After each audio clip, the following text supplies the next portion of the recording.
Hello Genusian, selamat datang di Genusian Insight.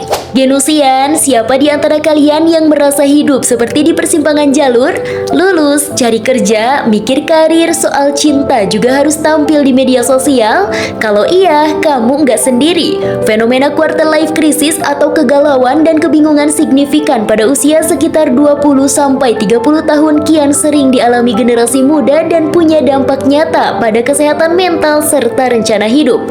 Di episode kali ini, mari kita bahas kenapa ini terjadi, data yang mendukungnya, dan strategi praktis supaya kamu bisa jalani usia 20-an dengan lebih tenang dan terarah.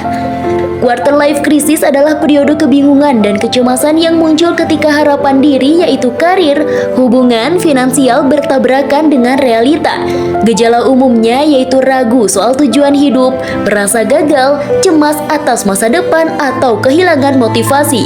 Istilah ini berbeda dari midlife crisis karena terjadi di fase awal dewasa saat keputusan jangka panjang mulai ditentukan. Survei menunjukkan kelompok usia 18-29 tahun mengalami tingkat gangguan psikologis yang lebih tinggi sejak pandemi.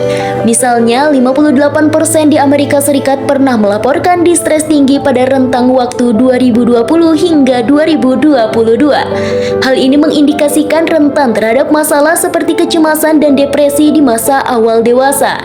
Singkatnya, quarter life crisis bukan sekedar drama, yaitu data yang menunjukkan berkaitan erat dengan risiko kesehatan mental dan faktor ekonomi yang nyata.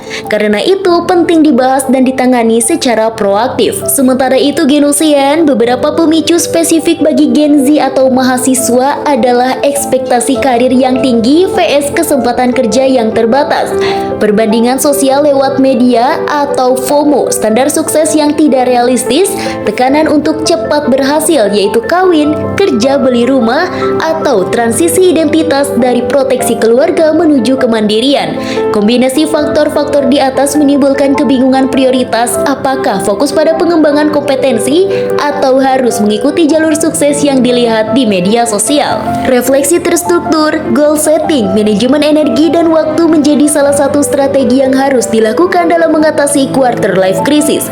Bagi tujuan besar kalian Genusian menjadi milestone 3-6 bulan, seperti skill yang ingin dipelajari, proyek kecil atau pengalaman magang, karena melalui pendekatan ini bisa mengurangi kecemasan akibat tuntutan segera sukses. Genusian, quarter life crisis memang menantang, tapi ia juga tanda kamu sedang berada di fase penting yaitu membangun arah hidup. Dengan langkah-langkah kecil, dukungan tepat dan keberanian untuk minta bantuan ketika perlu, fase ini bisa berubah jadi periode pertumbuhan terbesar dalam hidupmu. Kalau kamu ingin kita adakan episode lanjutan tentang karir mapping, mindfulness untuk mahasiswa, atau sesi tanya jawab langsung dengan psikolog kampus, tinggalkan komentar atau DM, karena kami siap mendukung langkahmu menuju masa depan yang lebih jelas dan tenang. Dan sampai jumpa di Genusian Insight episode berikutnya.